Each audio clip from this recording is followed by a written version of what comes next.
Hello, back again on the Top Recap channel. This time I will tell a movie's entitled The Mother. Let's get straight into the storyline. The story begins with a pregnant woman named Jennifer providing information to the FBI. Jennifer works with two of the most dangerous mobsters, Hector Alvarez and Adrian. Adrian Lavelle.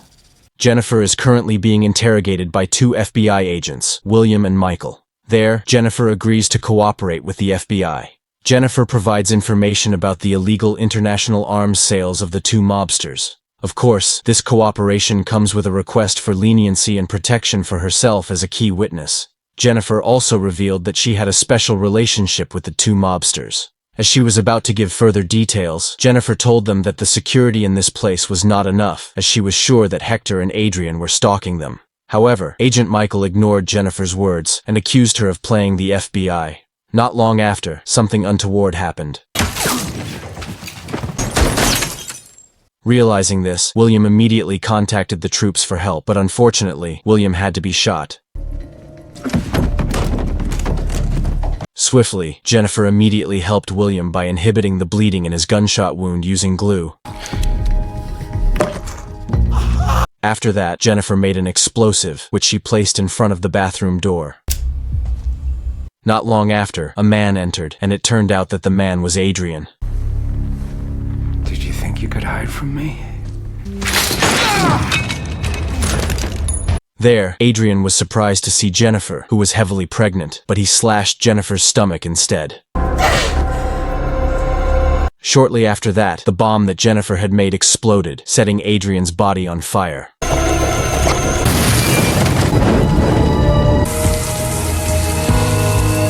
Another time, in a hospital, Jennifer gave birth to a daughter who survived and was normal.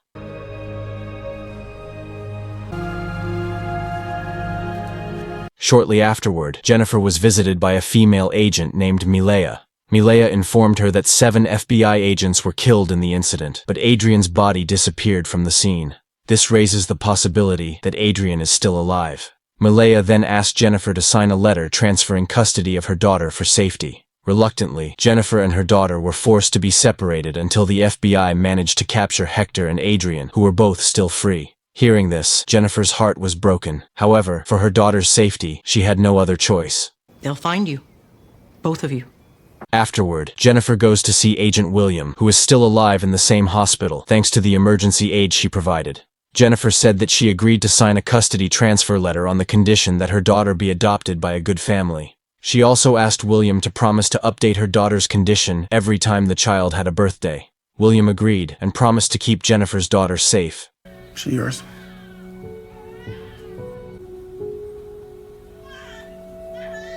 No. Jennifer then traveled to a remote island in Alaska to hide. She was greeted by her old mate, Johns, who drove her to the hiding place. Well, now I'm really fucking tripped.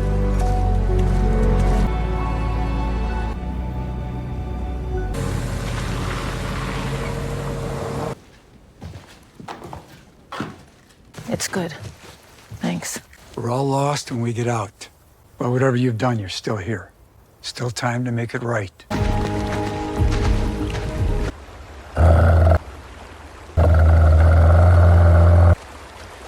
Time passed until 12 years later. When Jennifer was about to return home from hunting, Johns came with a letter about her daughter, Zoe. Jennifer felt awkward because the letter had come earlier than usual, and today was not Zoe's birthday. As it turned out, the letter was sent directly by William's agent, who invited her to meet at a delivery center at 5 a.m.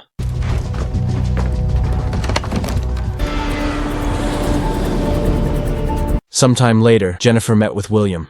Jennifer immediately asked if her daughter was in danger. William explained that ITF troops had just raided one of Hector's men at the weapons warehouse.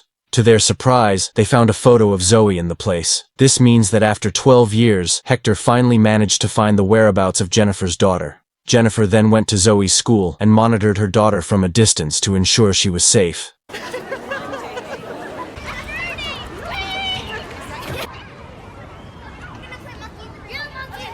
However, Jennifer spotted a suspicious red van approaching the school's garden, at which point she quickly readied her weapon. At the same time, she saw a man with a tarantula tattoo on his neck, whom she recognized as Yanil, Hector's man. It turned out that Yanil and his group intended to kidnap Zoe, but Jennifer tried to thwart the attempt by shooting several Yanil members.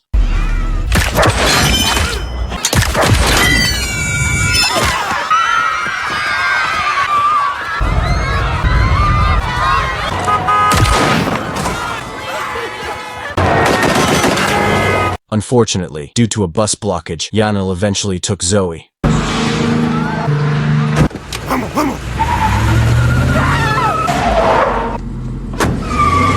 One of the Yanil members then came to the car park of the building where Jennifer was. The man tried to lure Jennifer out of hiding.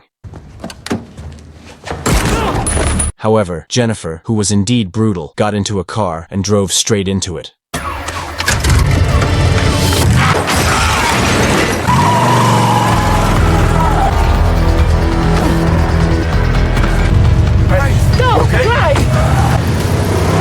Jennifer is clearly upset with the FBI, who should have anticipated this from the moment her daughter's picture was found. That was Hector's top lieutenant. Yes, Yanil Gonzalez. That's the one who grabbed her. Jennifer believes Hector deliberately kidnapped Zoe to lure her out of hiding. Here, Jennifer promised to finish off Hector and his group one by one. After that, she would return Zoe to her foster parents.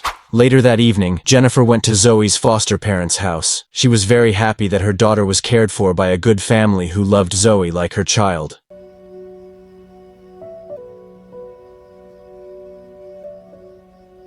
The next day, Jennifer and Williams traveled to Havana, Cuba, to begin their mission to find Zoe. They then went to a small bar to look for Yanil.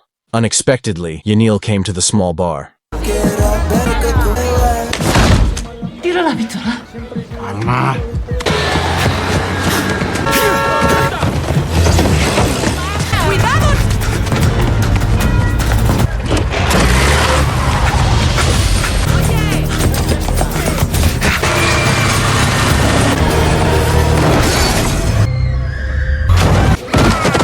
In the end, Jennifer managed to bump into Yanil and catch him. Yanil was then taken to a place and began to be interrogated. I'm asking the fucking questions. So this is how you interrogate.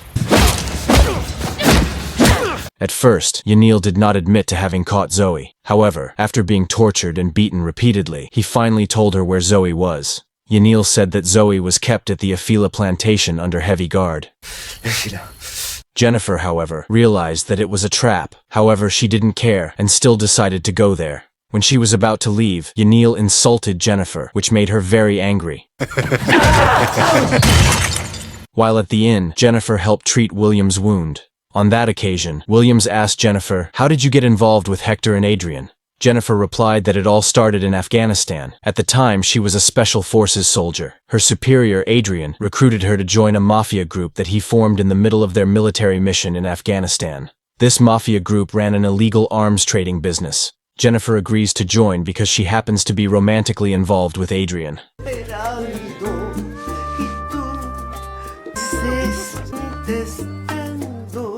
Later, Adrian gives Jennifer her first mission as a hitman, which is to be a protective sniper for Adrian's business partner, Hector Alvarez. Jennifer was also romantically involved with Hector without Adrian's knowledge until she became pregnant. One day, Jennifer began to suspect that Adrian and Hector were hiding something from her. She secretly inspects a container containing weapons that will be sent to Russia.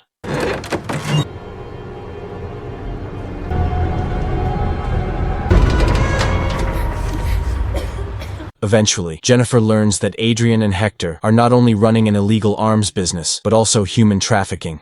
Jennifer, who still has a conscience, decides to make an offer with the FBI. She asked for leniency and protection for the baby she was carrying. Williams asked, "Actually, is Zoe Adrian's or Hector's child?" Jennifer replied, "Zoe is neither Hector's nor Adrian's child. Zoe is my daughter." She's mine. Later that evening, Jennifer and Williams are seen at the Afila plantation. They were both scouting Hector's base. Copy. She's in there somewhere.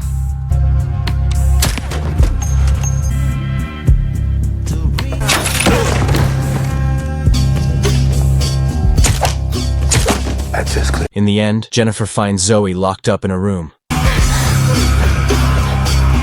I am helping. You're hurting me. After Zoe was rescued, Jennifer went back inside to look for Hector. Let's go. I'm not finished. Baja el arma. Jennifer finally met Hector, who greeted her at gunpoint. Throw it out of the window. Las manos arriba. You sold your soul to the devil. How come do you still look so good? Hector asked Jennifer, "Is Zoe my daughter?" Is the little girl? Is she mine? Doesn't matter. As it turns out, Hector is still hurting over Jennifer's betrayal, which caused his business with Adrian to fall apart. Now, he is wanted by the FBI. When Hector cornered her, Jennifer managed to turn the tables and quickly put Hector to death. Do you remember the safe word?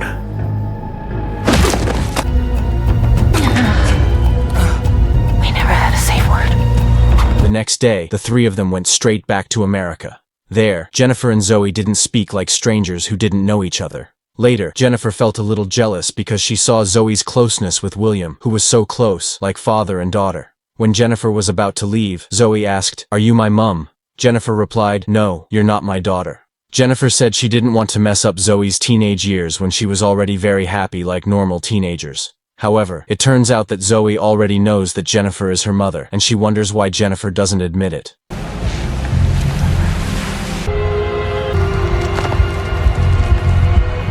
While on the way, William's car was suddenly hit by another car, apparently Adrian and his men.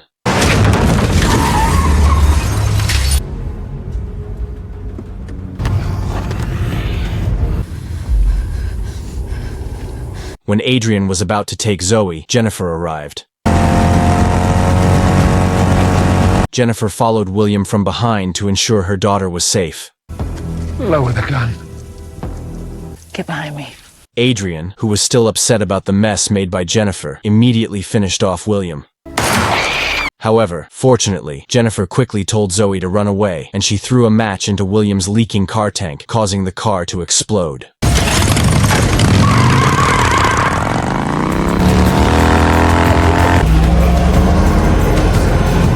After making sure it was safe, Jennifer contacted Zoe's foster mother and said that Zoe was currently with her and was fine. Jennifer also promised to return Zoe when everything was safe. You'll see her blow out another candle. After that, they both headed straight to the island hideaway.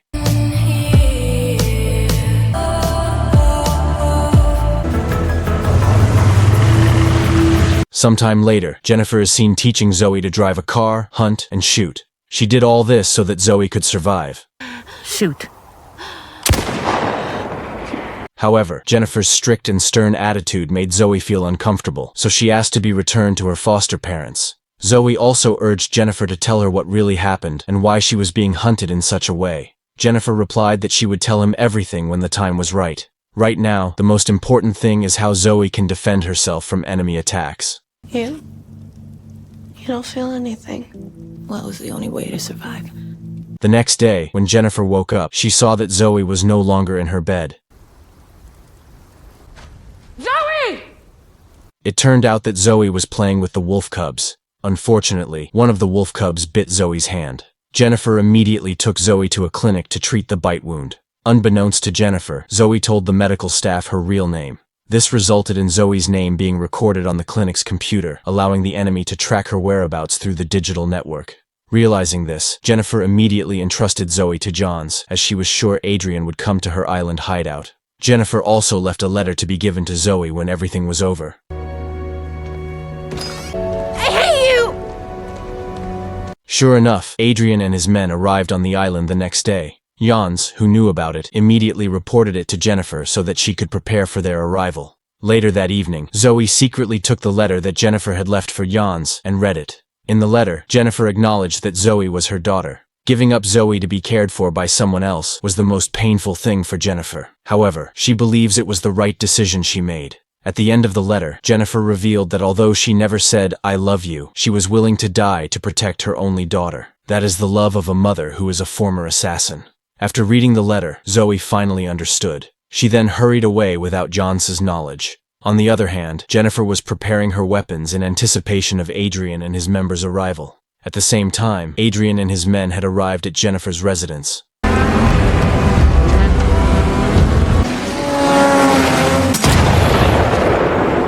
There, Adrian realized that there were many explosive traps around him. She's got the woods mind. Time to send Karen.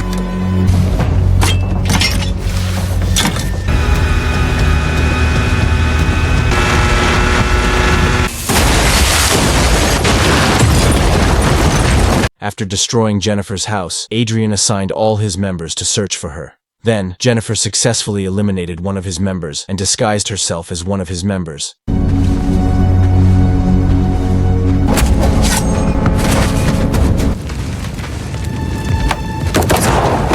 see a little girl driving a truck. At the same time, Zoe's car was seen skidding. At that very moment, Adrian's members managed to catch her. Seeing the incident, Jennifer immediately chased him.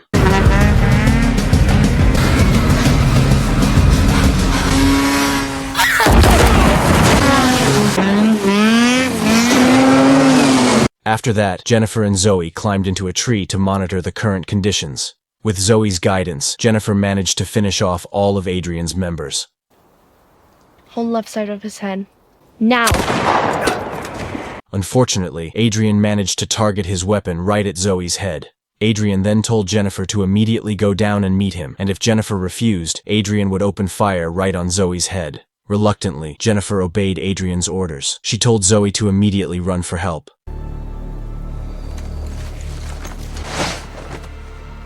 You have the shot! Take it! After that, Zoe kept trying to aim at Adrian from a distance. However, Adrian and Jennifer got into a fight, which made it difficult for Zoe to aim.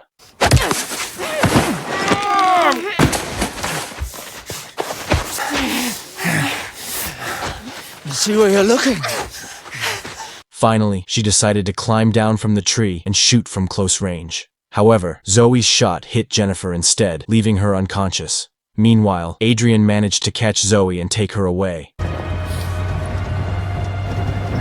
Jennifer, who had regained consciousness, now with her remaining strength, got back up and immediately tried to shoot Adrian. In the end, Jennifer's shot hit Adrian in the heart, killing him instantly. Not long after, Zoe ran to Jennifer and hugged her tightly. 1 week later, as promised, Jennifer delivered Zoe back to her foster mother. After that, she left him.